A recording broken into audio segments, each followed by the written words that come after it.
ফের এশায়ার আতঙ্কে মৃত্যু আরো এক বৃদ্ধের। হাড়োয়া গ্রাম পঞ্চায়েতের উত্তর মাদারতলা গ্রামের ঘটনা। বছর 65 শহর আলী এশায়ার শুনানির ডাক পেয়েছিলেন, সেই আতঙ্কে অসুস্থ হয়ে হৃদরোগে তার মৃত্যু হয়। অভিযোগ পরিবারের। উত্তর 24 পরগনার বসিরহাট মহকুমায় ফের এসআইআর বা বিশেষ তথ্য যাচাইয়ের জেরে মৃত্যুর ঘটনা ঘটল। নতুন বছরের শুরুতেই এই নিয়ে মৃত্যুর সংখ্যা বেড়ে দাঁড়ালো 6। বসিরহাটের হাড়োয়া ব্লকের হাড়োয়া গ্রাম পঞ্চায়েতের উত্তর মাদারতলা গ্রামের বাসিন্দা 65 বছর বয়সী শহর আলী মণ্ডল মঙ্গলবার রাতে হৃদরোগে আক্রান্ত হয়ে মারা যান। জানা গেছে, শহর আলীর 2 ছেলে ও 2 বৌমা সহ পরিবারের 5 সদস্যকে বুধবার অর্থাৎ 21শে জানুয়ারি হাড়োয়া বিডিও অফিসে শুনানির জন্য ডাকা হয়েছিল। শুনানির এই নোটিশ পাওয়ার পর থেকেই শহর আলী দীর্ঘক্ষণ ধরে চরম আতঙ্ক ও হতাশায় ভুগছিলেন। পরিবারের দাবি, বিষয়টি নিয়ে ছেলেদের সঙ্গে বারবার আলোচনা করলেও কোনো আশ্বস্ত হওয়ার মতো সমাধান খুঁজে পাননি তিনি। সেই প্রবল উৎকণ্ঠার জেরেই মঙ্গলবার রাত 10টা নাগাদ তিনি হৃদরোগে আক্রান্ত হন এবং শেষ নিঃশ্বাস ত্যাগ করেন। ঘটনার খবর পেয়ে মৃতের পরিবারের পাশে দাঁড়িয়েছেন উত্তর 24 পরগনা জেলা পরিষদের কর্মাধ্যক্ষ এটিএম আবদুল্লাহ রনি, হাড়োয়া ব্লক সভাপতি শফিক আহমেদ এবং পঞ্চায়েত সদস্য স্বপন মণ্ডল। তৃণমূল কংগ্রেসের পক্ষ থেকে পরিবারটিকে সব ধরনের আর্থিক ও সামাজিক সরকারি প্রকল্পের সুবিধা দেওয়ার আশ্বাস দেওয়া হয়েছে। এই ঘটনাকে কেন্দ্র করে সরকারের একতরফা নীতি এবং নির্বাচন কমিশনের নির্দেশিকা পরিবর্তনের কড়া সমালোচনা করেছেন এটিএম আবদুল্লাহ রনি। তিনি দাবি করেন, এই ধরনের বারংবার নিয়ম বদলানোর ফলে সাধারণ মানুষের হয়রানি ও আতঙ্ক বাড়ছে, যার ফলস্বরূপ এই মৃত্যু। এর পাল্টা জবাব 2026 সালের বিধানসভা নির্বাচনে বাংলার মানুষ দেবে বলেও তিনি হুঁশিয়ারি দেন। Bureau report, রাতদিন news network.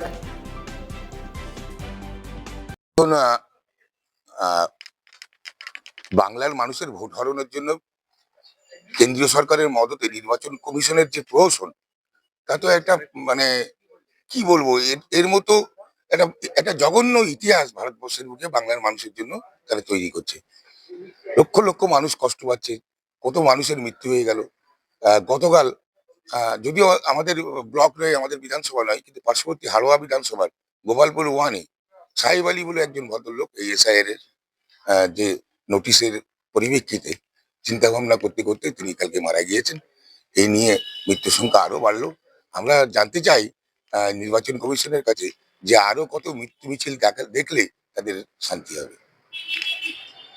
মারা গিয়েছে আপনাদের এখানে, মূলত কি জন্য মারা গেছে শোনা যাচ্ছে নাকি এসআইআর আতঙ্কে মারা গেছে? হ্যাঁ, এটা সঠিক কথা শুনেছেন আপনি, যেটা মারা গেছে আমার গ্রামের শহর আলী মণ্ডল, ওনার বাড়িতে আপনার 5 থেকে 6 জনের হিয়ারিংয়ের নোটিশ পাঠিয়েছে। 65 বছর বয়স লোকটা কালকে 7টা নাগাদ আমার বাড়িতে এসেছিল। এসে ভয় মতন কাঁদছিল।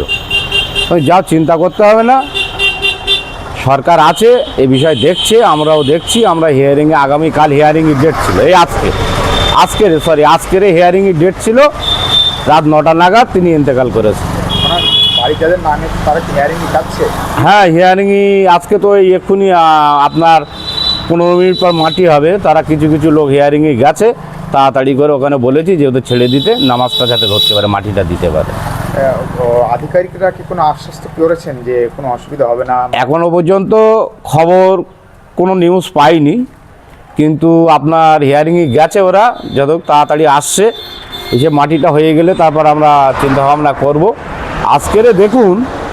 আজকের এই হিন্দু মুসলমান, আমরা এই পশ্চিমবাংলায় বাস করি, জৈন খ্রিস্টান একই সাথে বসবাস করি, কিন্তু আজকে বিজেপির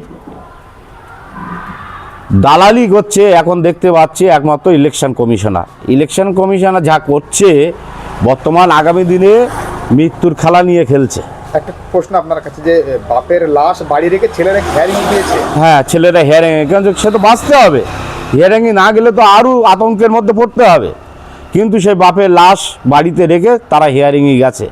আজকে কি অবস্থায় এই মানুষ বাস করছে হিন্দু মুসলমান মিলে।